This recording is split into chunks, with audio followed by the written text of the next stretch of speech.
नमस्कार दोस्तों, मैं जितेंद्र शुक्ला आप सभी का स्वागत करता हूं आपके अपने चैनल पे। उम्मीद करता हूं आप सभी लोग आप अच्छे होंगे, ज़बरदस्त होंगे। चलिए, सीडीपी का मैं सीटेट 2000 दिसंबर 2024 के लिए स्टार्ट करता हूं। आज इससे पहले आप 9 पार्ट मैं बता चुका हूं, और अगर आप इससे पहले नहीं देखे हैं तो इस चैनल को बाकी का देख लीजिएगा। और आज ये 10वां पार्ट मैं बना रहा हूँ, ठीक है। चलिए, निम्नलिखित में से कौन सी संज्ञानात्मक क्रिया दी गई सूचना के विश्लेषण के लिए प्रयोग में लाई जाती है? तो वर्णन करना, पहचान करना, अंतर करना, वर्गीकृत करना। तो अंतर करना हो जाएगा। चलते देखते हैं व्याख्या। किसी भी सूचना के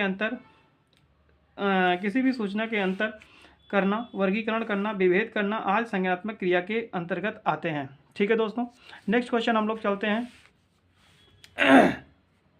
क्वेश्चन थोड़ा सा बड़ा है लेकिन हम लोग देखेंगे।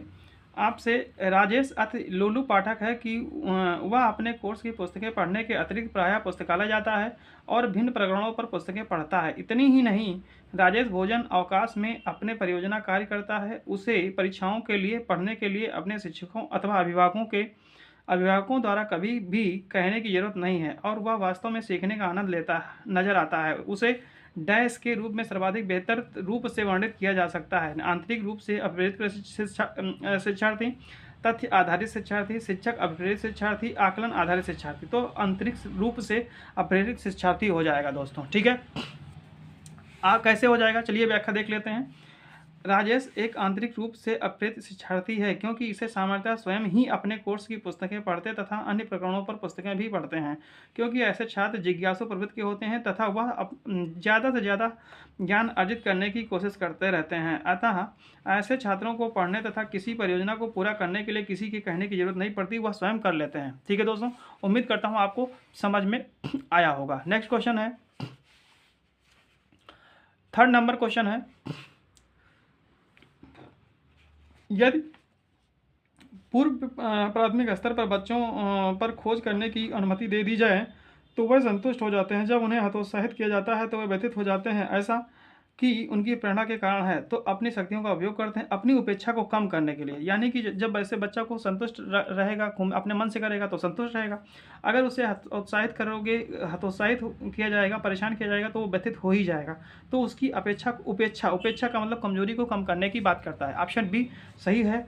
हम और भी ऑप्शन देख लेते हैं। कक्षा के साथ संबंध होने या कक्षा में अव्यवस्था फैलाने। चलिए व्याख्या देख लेते हैं। यदि पूर्व प्राथमिक स्तर पर बच्चों पर खोज करने की अनुमति दे दी जाए तो वह संतुष्ट हो जाते हैं। जब उन्हें हतोत्साहित किया जाता है तो वे व्यथित हो जाते हैं। वह ऐसा अपनी उपेक्षा को कम करने की अभिप्रेरणा के कारण करते हैं। ठीक है दोस्तों, उम्मीद करता हूँ समझ में आया होगा। चलिए नेक्स्ट क्वेश्चन मैं देखता हूँ। 4th नंबर क्वेश्चन है।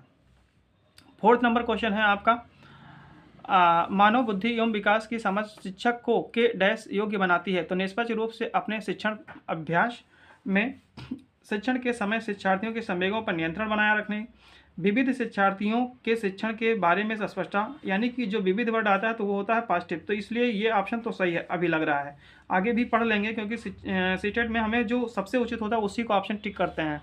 ठीक है दोस्तों, ये शिक्षार्थियों को यह बताने कि वह जीवन में कैसे सुधार कर सकते हैं। तो ये आपका पहला सी ऑप्शन, 3rd ऑप्शन सही हो जाएगा। व्याख्या देख लेते हैं। व्याख्या है आपकी, मानव बुद्धि एवं विकास की समझ शिक्षक को विविध शिक्षार्थियों के शिक्षण के बारे में स्पष्टता के योग्य बनाती है।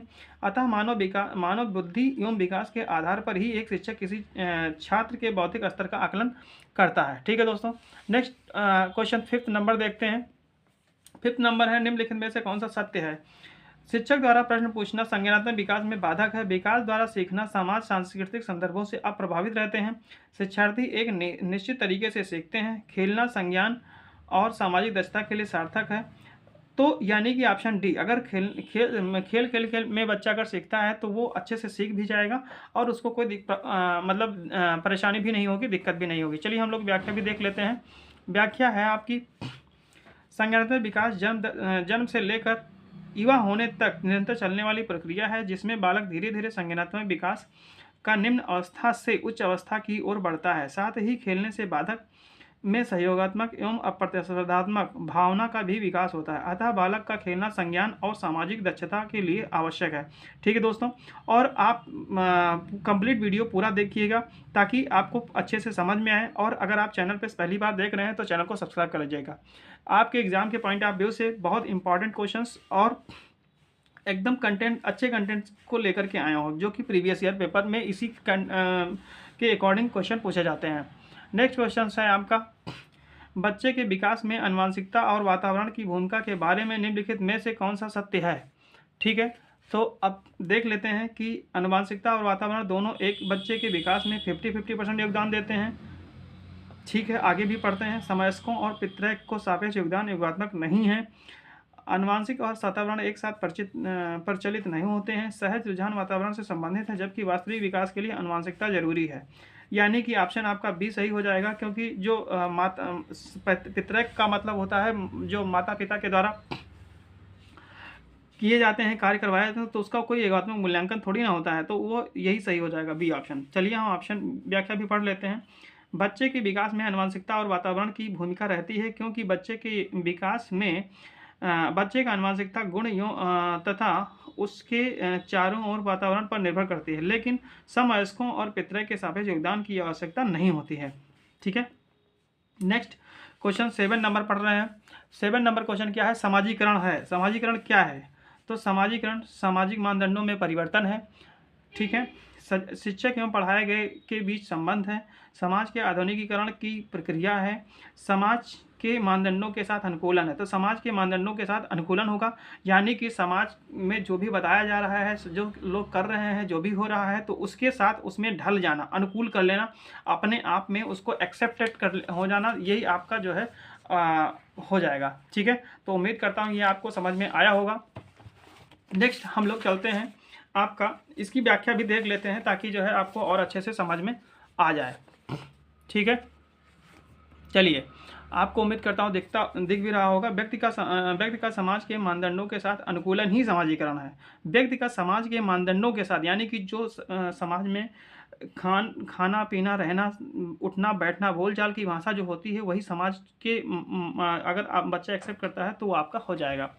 समाजीकरण वह प्रविधि है जिसके द्वारा संस्कृति को एक पीढ़ी से दूसरी पीढ़ी तक हस्तांतरित किया जाता है। इसके माध्यम से मानव अपने समाज एवं समूह एवं समाज के मूल्यों को, रीति रिवाज, लोकाचार, आदर्श एवं सामाजिक उद्देश्यों को सीखता है। यही चीज़ मैंने अभी ऊपर बताई है। दूसरे शब्दों में हम ये कह सकते हैं कि समाजीकरण एक प्रक्रिया है जिसके द्वारा मानव को सामाजिक सांस्कृतिक संसार से परिचित कराया जाता है। ठीक है दोस्तों, नेक्स्ट क्वेश्चन है आपका कि एक पीटी खेल शिक्षक क्रिकेट के खेल में अपने शिक्षार्थियों के क्षेत्र रक्षण को सुधारना चाहता है। निम्न में से कौन सी युक्ति शिक्षार्थियों को अपना लक्ष्य प्राप्त करने में सर्वाधिक सहायक है। ठीक है, तो हम लोग ऑप्शन पढ़ते हैं। शिक्षार्थियों को क्षेत्र रक्षण का अधिक अभ्यास करवाना, शिक्षार्थियों को यह बताना कि क्षेत्र रक्षण सीखना उनके लिए किस प्रकार महत्वपूर्ण है, बेहतर क्षेत्र रक्षण और सफलता की दर के पीछे के तर्क को स्पष्ट करना, क्षेत्र रक्षण को प्रदर्शित करना और शिक्षार्थियों का अवलोकन करना। तो ऑप्शन आपका ए सही हो जाएगा। शिक्षार्थियों को क्षेत्र रक्षण का अधिक अभ्यास करवाना। अगर उनको हम लोग अभी अधिक अभ्यास करवाएंगे तो बच्चों को जल्दी समझ में आएगा, वो भूलेंगे नहीं। और अगर हम उसके बाद में जब उनके लक्ष्य प्राप्त करने के लिए जब उसका एज अ टेस्ट लेंगे तो ये पता चल जाएगा कि बच्चे को क्या कमी रह गई, उसको सिखाया जाए। ठीक है दोस्तों, तो उम्मीद करता हूँ समझ में बिल्कुल आया होगा। आप इसका स्क्रीनशॉट ले सकते हैं और इसको पढ़ सकते हैं। ठीक है, वही बताया गया है कि वह परीक्षण तो पता चल जाए और सुधारा जा सके। ऐसा करने से उनके अपने लक्ष्य को पाने में सहजता हो जाएगी। नेक्स्ट क्वेश्चन है 9 नंबर क्वेश्चन। 9 नंबर क्वेश्चन है आपका, एक शिक्षिका अपने शिक्षार्थियों की इस रूप में मदद करना चाहती है कि वह एक स्थिति की अनेक दृष्टिकोण से सराहना कर सकें। ठीक है, सराहना कर सकें। वह विभिन्न समूहों में एक स्थिति पर वाद विवाद करने के अनेक अवसर उपलब्ध कराती है।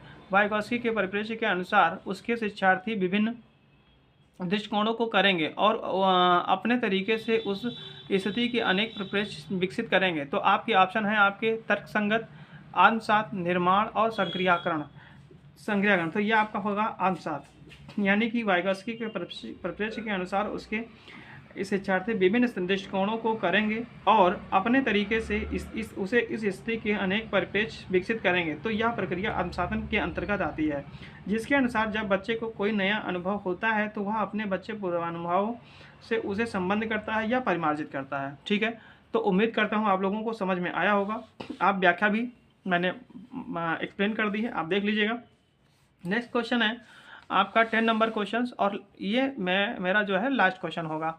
सीता ने हाथ से दाल और चावल खाना सीख लिया है। जब उसे दाल चावल दिया जाता है तो वह दाल चावल मिलाकर खाने लगती है। उसने चीज़ों को करने के लिए अपने स्कीमा में दाल और चावल खाने को कर लिया है। यानी कि ऑप्शन आपके देख लीजिए, अंगीकार है, समायोजित है, अनुकूलित है या समुचितता है। यानी तो अनुकूलित होता है, यानी कि जो अनुकूल कर लेना, यानी कि स्कीमा उसको जो दाल चावल था वो सीख चुकी है, यानी कि अनुकूल कर लिया, अपने आप में ढल चुकी है। और अगर ये क्वेश्चन आ जाए कि स्कीमा शब्द किसने दिया था, तो स्कीमा शब्द जीन पियाजे ने दिया था।